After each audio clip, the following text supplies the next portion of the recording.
DK's right here. This is Tobacco Road. This is what I've been reading. I'm on chapter 12 now. This book was written in 1937, or it was published in 1937 anyway. I really like it. It's getting crazy. It's getting crazier. Bessie and Dude, they just got married, and they went to Fuller to get an automobile. Bessie had $800 from her husband who passed away, who was a preacher. She's a preacher too. But she went to Fuller, and she actually kind of got ripped off by these car salesmen. But she didn't know any better. She's kind of simple. Dude's simple too. Dude likes to blow the horn on the car. But when they got back to the Lester's, his home, Dude Lester, Jeter was there, and Ada, and the grandmother, and Ellie Mae. Dude forgot to hit the brakes, and he just kind of like barreled in there and broke the rear springs. So yeah, let's get into reading chapter 12.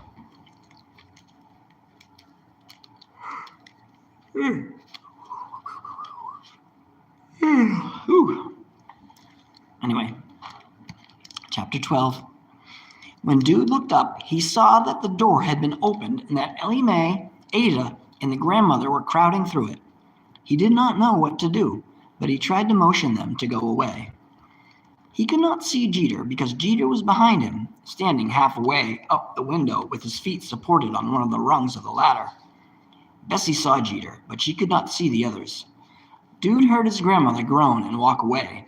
He could hear her feet sliding over the pine boards of the hall floor, the horse collar shoes making an irritating sound as she went towards the front yard. He paid no more attention to the others. After a while, Jeter cleared his throat and called Bessie. She did not answer him the first time he called, nor the next.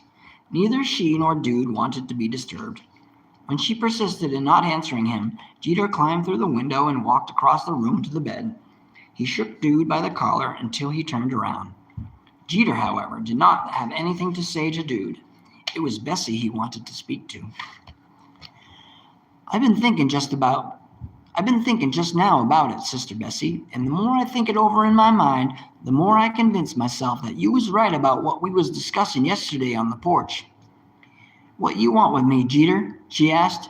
Now, about that place in the Bible where it says if a man's eye offends God, he ought to go and take it out. That's what the Bible says, she answered. I know it does, and that's what's worrying my soul so bad right now. But you is a religious man, Jeter, she said. Nothing ought to bother your conscience now. I prayed for you about them turnips you took from Love. The Lord has forgot all about it now. He ain't going to hound you none on that account. It ain't about the turnips. It's about cutting myself off. Now, I reckon what you said was right. I ought to go and do it. Dude turned around and tried to push Jeter to the floor. Jeter clung to the bedstead and would not move away. Why you want to do that? Bessie said. I've been thinking about all you said so much that right now I know I ought to go ahead and cut myself off, so the Lord won't let me be tempted no more. I offended him, and I know I ought to cut myself off so I won't do it no more. Ain't that right, Sister Bessie? That's right, she said. That's what the Bible says a man ought to do when he's a powerful sinful. Jeter looked at Bessie. He pulled back the quilt so he could see her better. Maybe I can put it off a little while, though, he said after thinking several minutes. Now, maybe it ain't so bad as I thought it was. This time of year puts a queer feeling into a man. And he says a lot of things he don't stop to take into account. Along about when the time to plow and land and put seed in the rows comes around, a man feels like he ain't got no control over his tongue and don't want none. It's the same way with his actions. I feel that way every late February and early March. No matter how many children a man's got, he always wants to get more. There was a silence in the house for a long time. Ellie Mae and Ada made no sound in the doorway. Jeter sat on the bed, deep in thought, until Dude pushed him to his feet. Dude climbed out behind him. When all of them were out in the yard again, Dude sat in the automobile and blew the horn. The women were busy wiping off the dust that had settled on the hood and fenders. The grandmother, though, did not come close to the car. She took her place behind a chinaberry tree and watched every movement of the others. Jeter sat on his heels beside the chimney and thought over what Sister Bessie had said in the house. He was more convinced than ever that God expected him to fix himself so he would not have any more sinful thoughts about Bessie. He decided, however, not to carry out his intentions just then. There was plenty of time left yet, he told himself, when he could go ahead and cut himself off, and so long as he did it before he offended God anymore, it would be satisfactory. In the meantime, he would have time in which to try and convince himself more thoroughly that he should do it. There was a little fatback on the rinds left in the kitchen, and Ada had baked some cornbread. The bread had been made with meal, salt, water, and grease. All of them sat down at the table in the kitchen and ate the fatback and cornbread with full appetite.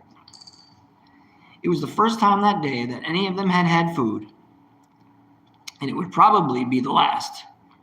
After the meat plate had been wiped clean of grease, and after the last of the cornbread was eaten, they went out into the yard again to look at the new automobile.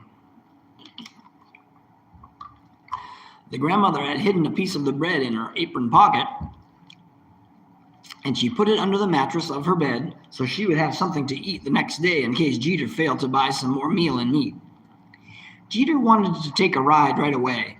He told Bessie he wanted to go and that he was ready. Bessie had other plans, however. She said she and Dude were going to take a little ride that afternoon all alone so they could talk over their marriage together without any disturbance. She promised Jeter she would let him ride when they came back.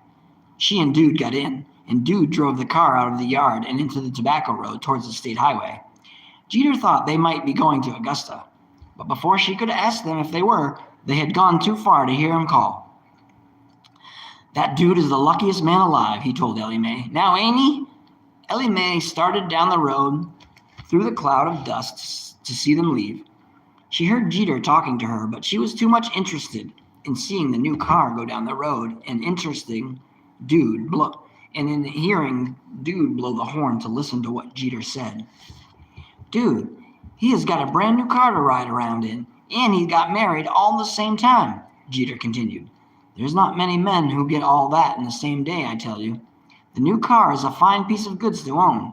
There ain't nobody else that I know of between here and the river who has got a brand new automobile. And there ain't many men who has a wife as fine looking as Sister Bessie is at her age, neither. Bessie makes a fine woman for any man. Any man. I don't care where you find him. She might be just a little bit more than Dude can take care of, though, I fear.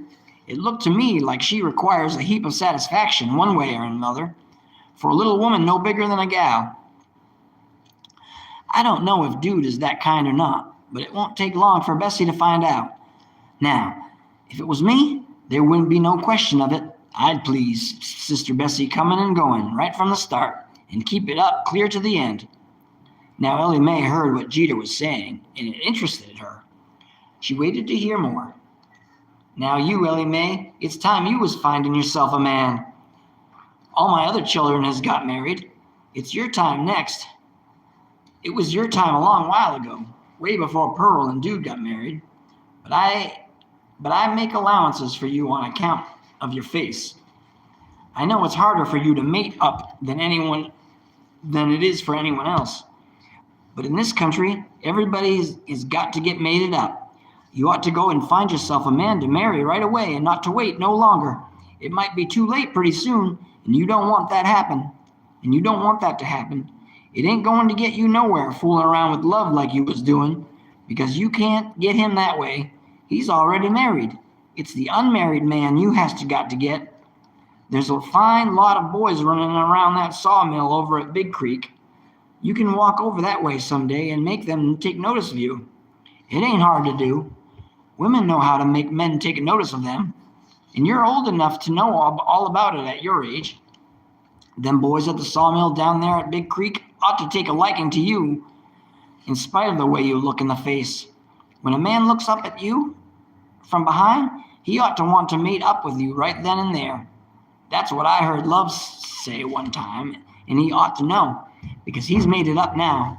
Just don't show your face too much, and that won't stop the boys from getting after you." When Jeter looked at Ellie Mae again, she was crying. It was about the first time he had ever seen her cry since she was a baby. He did not know what to do about it, nor to say about it, because he had never before had the occasion to try to calm a crying woman. Ada never cried. She never did anything. Before he could ask her what the matter was, she had run off into the cotton field. She ran towards the woods behind the house, jumping through the brown broom sedge like a frightened rabbit. "Now, I'd never seen the likes of that before," Jeter said. "I wonder what it was that I could have said that made her carry on like that." That's the end of chapter 12. That was a fast chapter. I'll be back.